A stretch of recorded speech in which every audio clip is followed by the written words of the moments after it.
to show. Knowledge is gained from the inside and outside.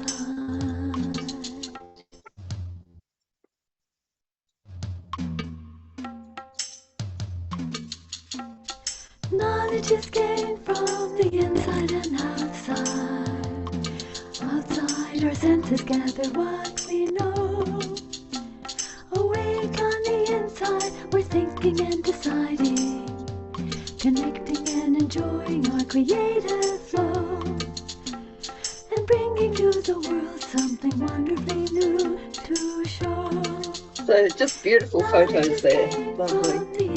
So when we learn something new from the outside, we connect it through our memory with knowledge that is already within us.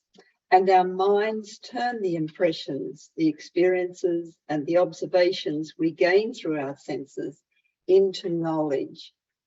And as more and more sensory experiences are added to our inner storehouse of knowledge, we integrate them with our previous impressions, and together they form the foundation for our new ideas and for the way we live in the world.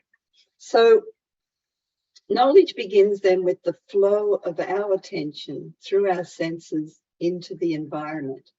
If we look at an apple, we may see that it's red and shiny, or perhaps it's green. We touch the apple and we feel that it's smooth. We eat the apple and we discover it's either sweet or a bit tangy maybe and juicy. And we can learn about apples and that they contain fiber and vitamin C. And maybe we smell the delicious apple pie as we walk past the bakery. So we're taking in information.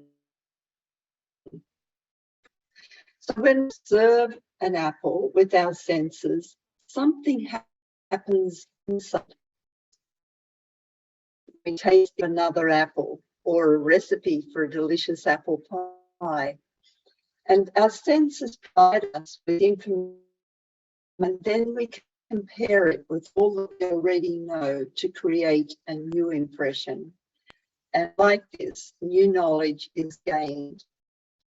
We often think, and all curriculum, past education processes really focus on the fact that knowledge is something we gain from other people or our environment or from books.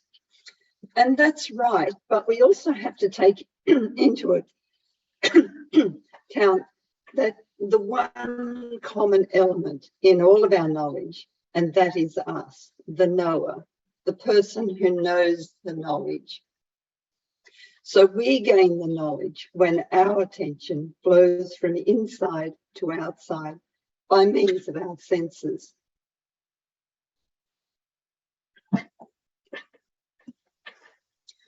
And really, knowledge is everywhere we look, ready for us to use and enjoy. By living in a family, we learned how to live with other people.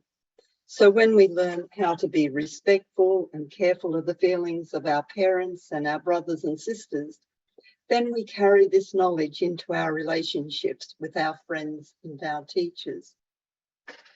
And in the same way as we learn from our parents, we also learn from teachers. For example, if we're learning the skills of writing, our language teacher will teach us the rules for proper grammar and spelling, expand our vocabulary, and show us examples of great writing to inspire us. And then we take this information and process it inside our minds and use it to write a sentence, a paragraph, an essay, or a story. So the information our teacher gives us helps us to communicate our inner thoughts and feelings, our insights and observations, so that others can understand and appreciate our perspectives and opinions.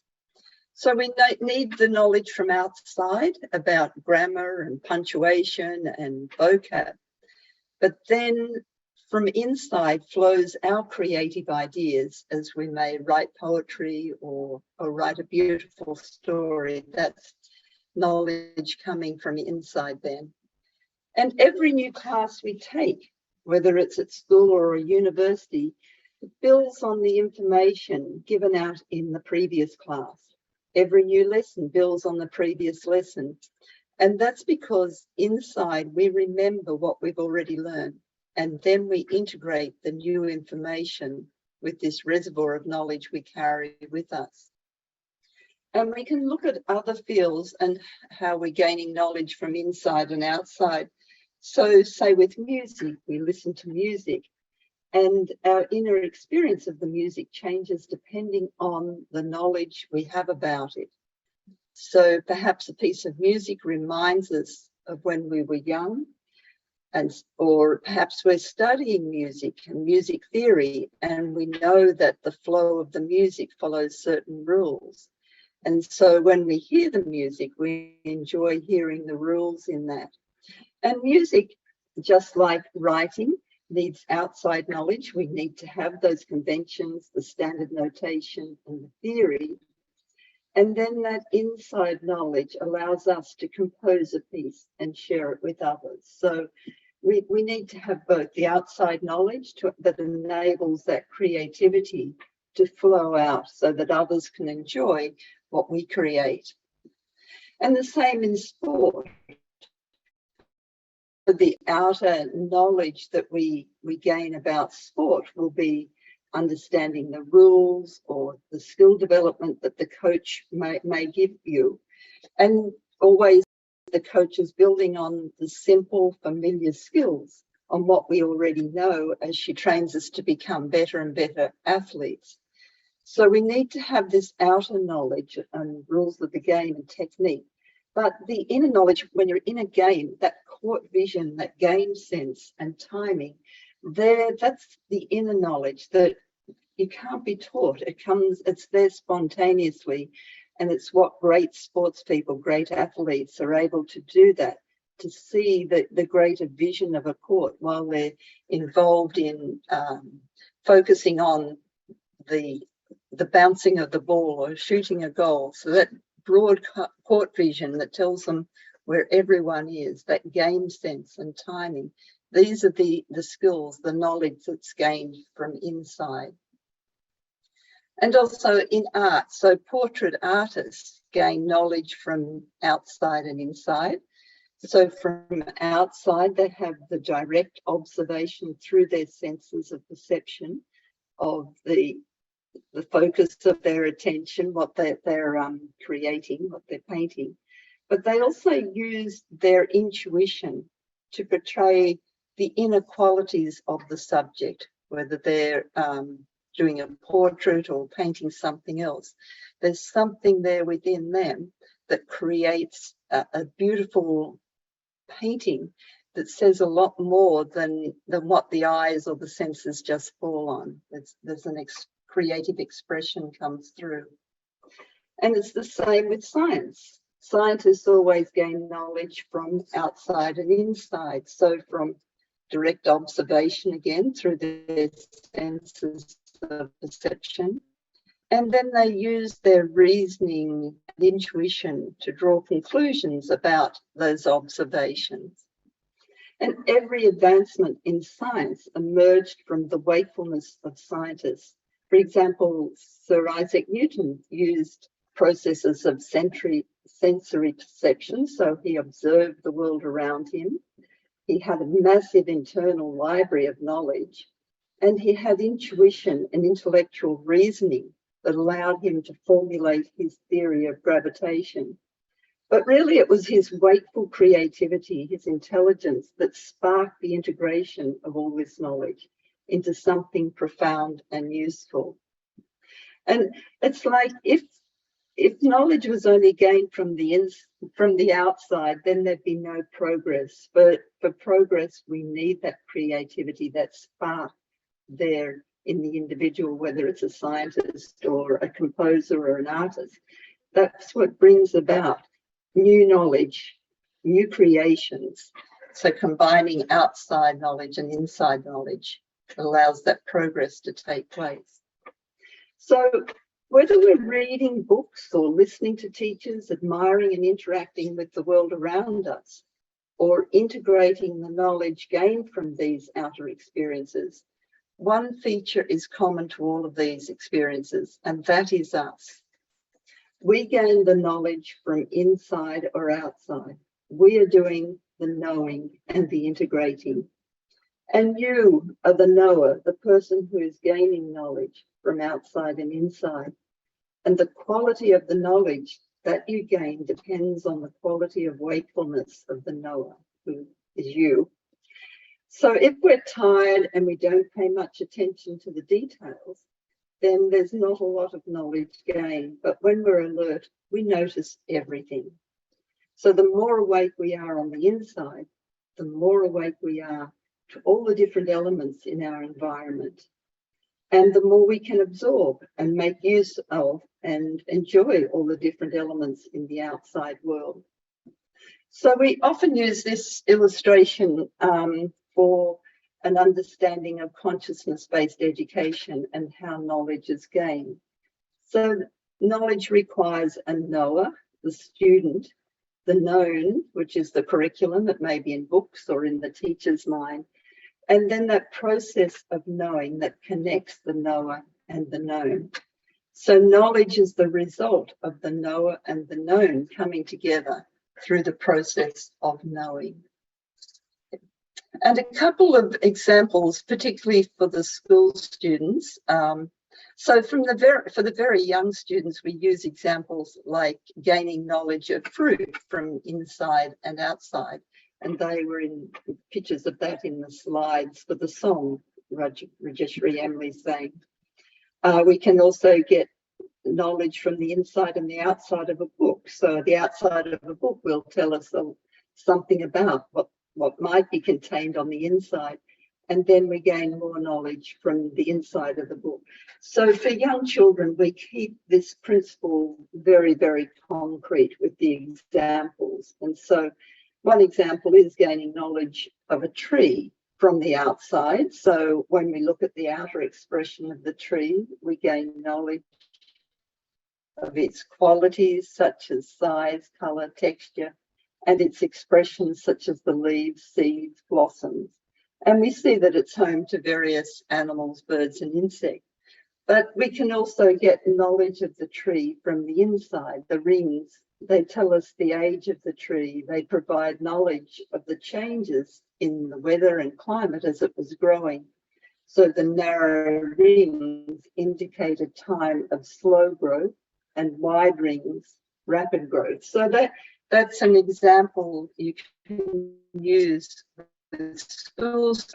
A lovely one for any age children is to look at baby animals and how they gain knowledge of from their own natural inside instincts and their experiences of the outside world. And I find the turtle a beautiful example because, you know, they hatch and then they know from instinct to make their way to the water, and they travel great distances and can come back to that same beach to lay their eggs when it's time to do that. So beautiful example of knowledge that's based on their inside instincts, but also their experiences with the world around them, guiding them back to the same location.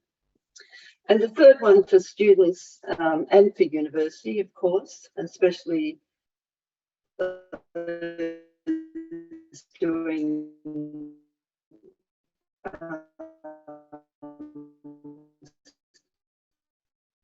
the IBA course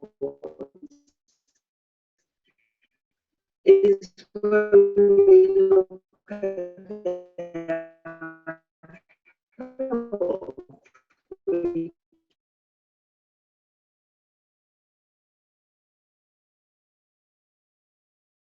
consultant taking the pulse. So they're observing the outer body, the pulse, gain knowledge of the inner value through that diagnosis of the pulse, and can know the mind and the intellect, the feelings they have.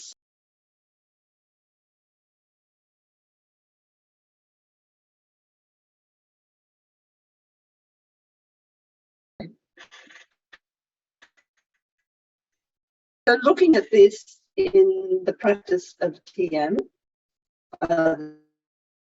shows that TM meditators improve their ability to focus without forgetting the big picture. So this broad comprehension and greater ability to focus. And there are many research studies that show that the experience of restful alertness during the practice of TM is the best foundation to gain knowledge from inside and outside.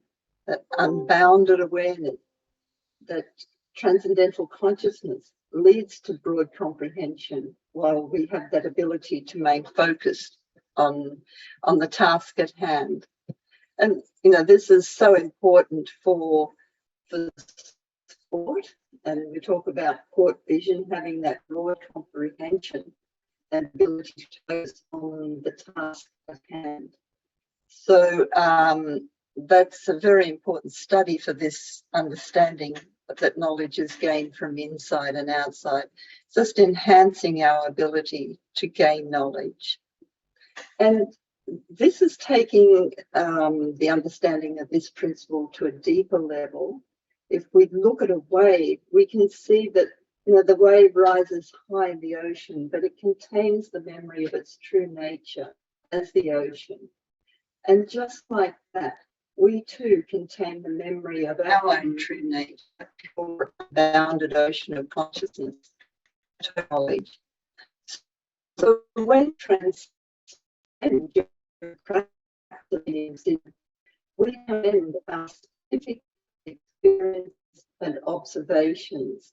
We transcend the bits and pieces and the parts of our memory, and then our attention rests in the wholeness of everything.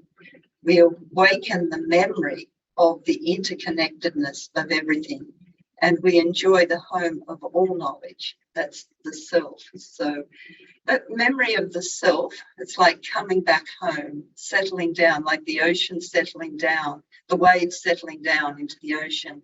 So we settle down into that, into the self. And that gives us the ability to know, connecting everything we know into one unified wholeness of knowledge.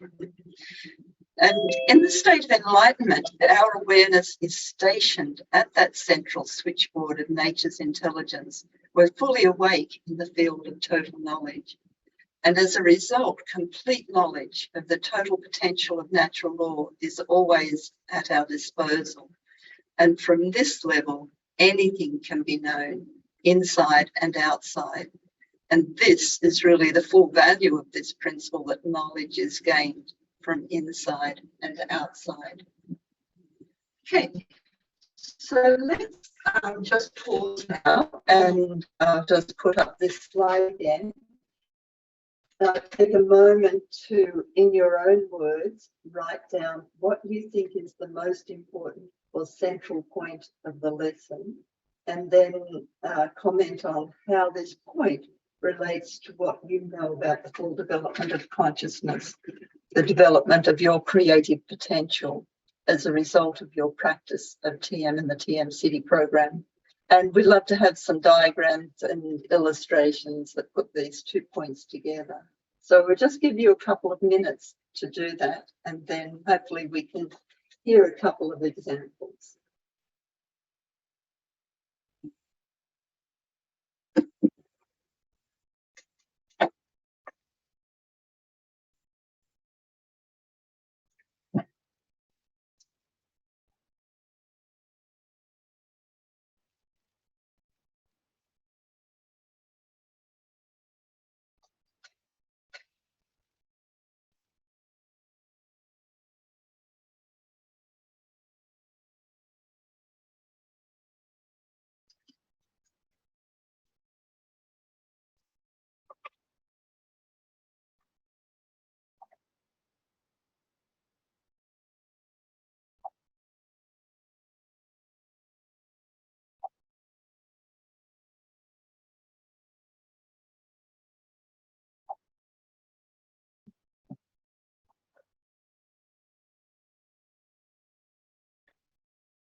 to principle number 9 now of the consciousness-based principles of communication and behaviour with students.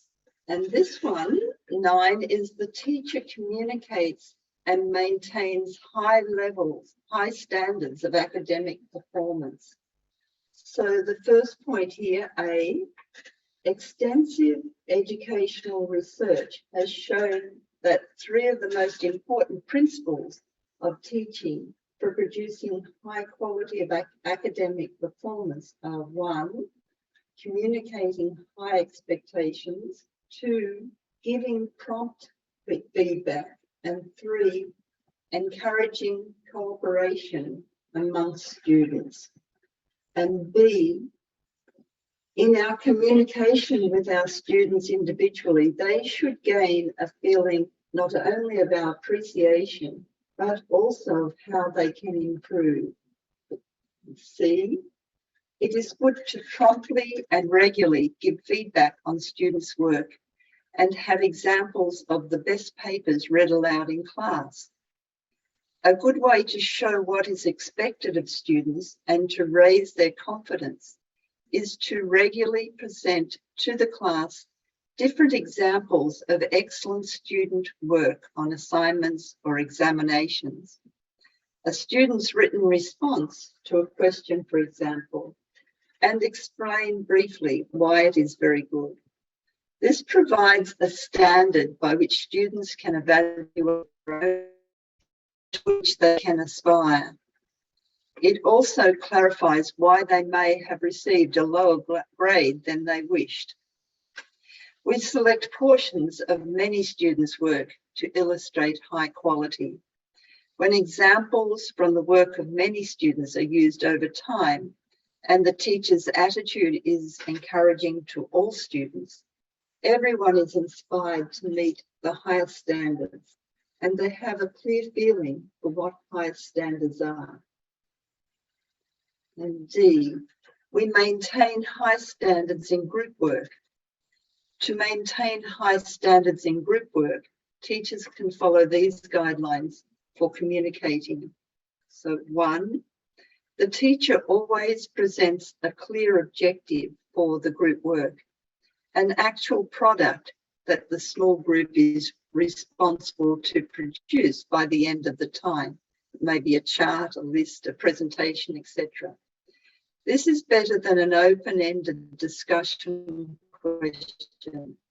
The expected outcome of work is communicated clearly before the groups are formed. And 2, the teacher keeps circulating among the groups.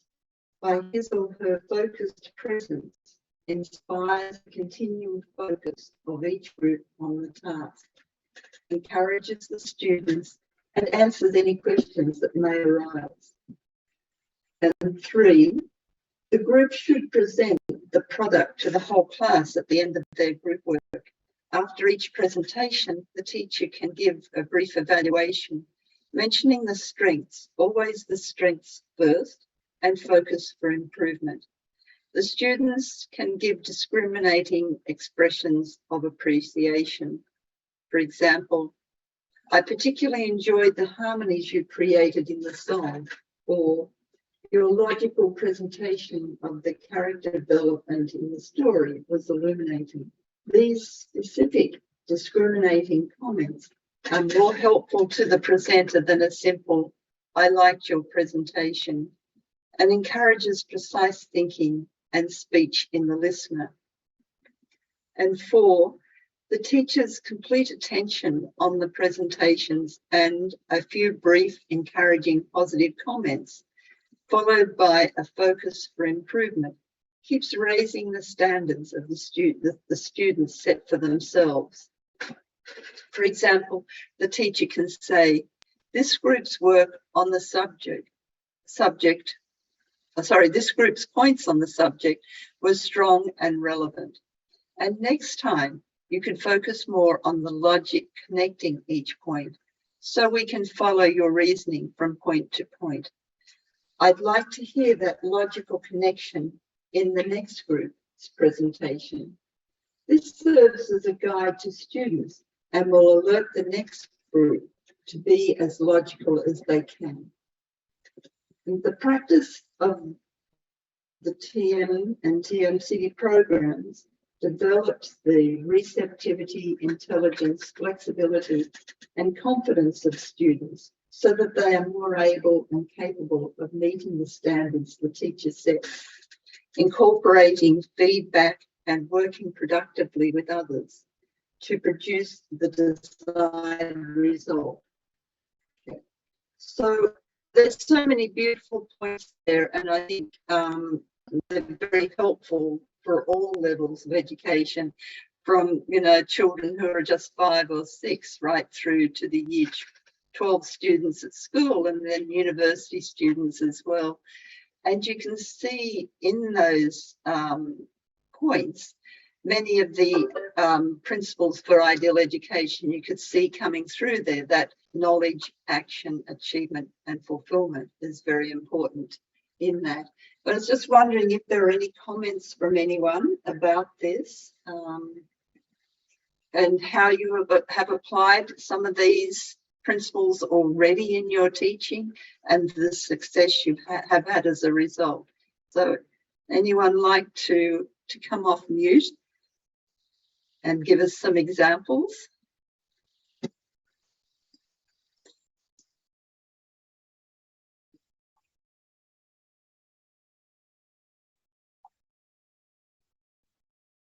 So maybe can someone tell me how they inspire students to higher levels of achievement when they hear a presentation?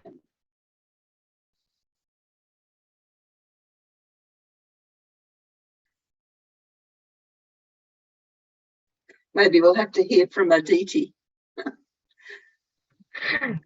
Yes, I think we are all absorbing, I think, whatever we've listened, I guess. But there's one example that I'm reminded of, and this is not relating to this principle, but specifically about being positive. This happened with me while learning to write alphabets. Whenever I used to write, usually children write something, in the reverse, the circle on the other side or something. So usually, my mother did never say, "Oh, you erase it." She made a flower out of it. And like, okay, no, make a flower out of it and write another one. And I realized that it's very nice. But like when I'm teaching my daughter, and then sometimes I would say, "Oh, erase it," and I would look at her face. It would be very, very disappointing. So I remembered that small things affect the students very much. So yes. I used the same thing, like, okay, no problem, make a flower out of it. And then she was happy that I don't have to erase whatever I've done, or I don't have to put a cross on it. I can make a flower out of it and make the next one. Yes. So I think these little things affect our students a lot. This is an example of a very young age, but even with more senior students, I think the keeping a positive approach, giving positive examples, that really helps along with. Yes. And one of the techniques we used in when correcting, say, mathematics, a page of mathematics students may have done, is to tick the ones that are correct, find the correct answers, and then say to the students, have another go at those that weren't correct, and come and get some help. You'd find out if they haven't quite understood what to do, or whether it was they were rushing or a little bit careless. But at the end, they should have a page of sums with ticks all the way over it. So otherwise, they don't learn. You might say, well, you got 7 out of 10 correct. But what about the 3 that they don't get correct? If they don't go back and have another go or find out why they have made an error, then they're not learning. And that is the challenge, to them. You've got some correct. See, have another go of these and see, fix that up where maybe you multiplied incorrectly or something didn't follow logically. Give them the chance to fix it themselves, and if they can't, then go back and give the instructions again so that they are able to do it independently. And that gives them that feeling of satisfaction that from the achievement and that.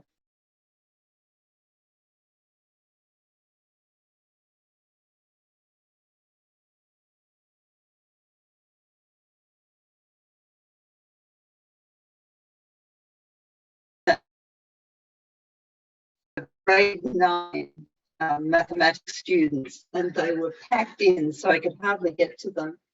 And they were considered modified level. They weren't even capable of doing ordinary level. So they were the lowest level of mathematics, and 37 in the class, and I was trying to teach them. And there was a couple of the girls there that weren't interested and they didn't do anything in class. And I just asked them to stay back.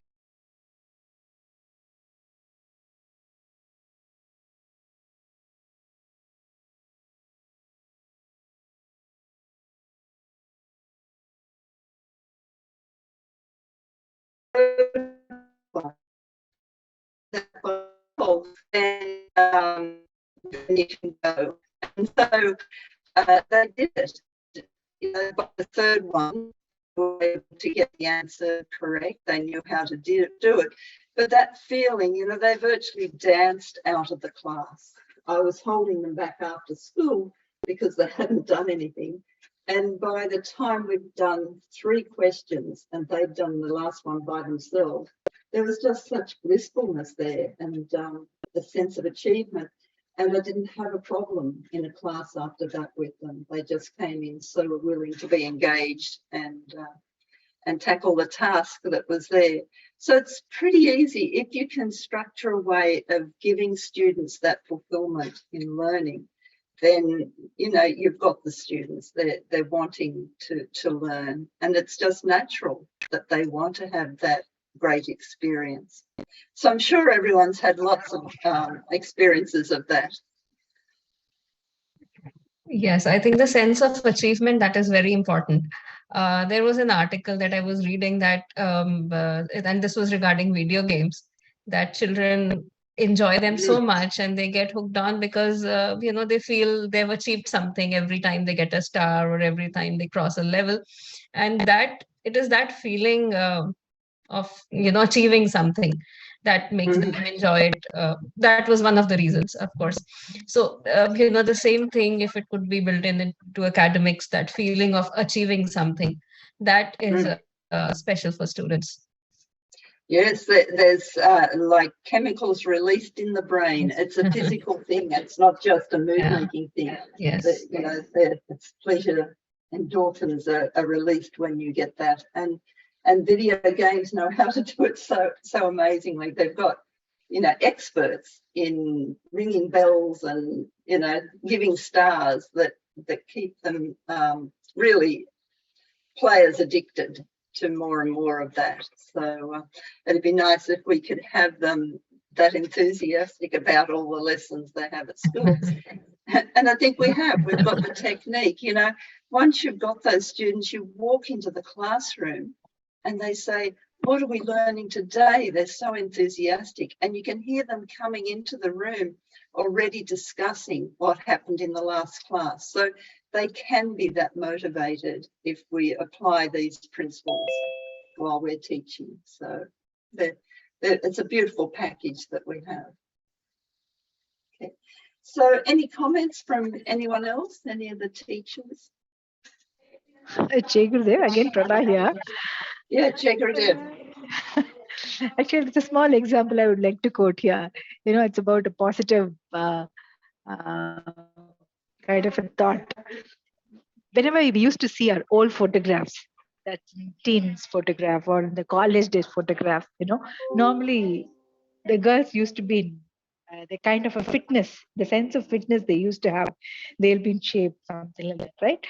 You know, after a period of time, after they deliver a baby or once they get married, because of the work stress or the lifestyle changes, their priorities changes, their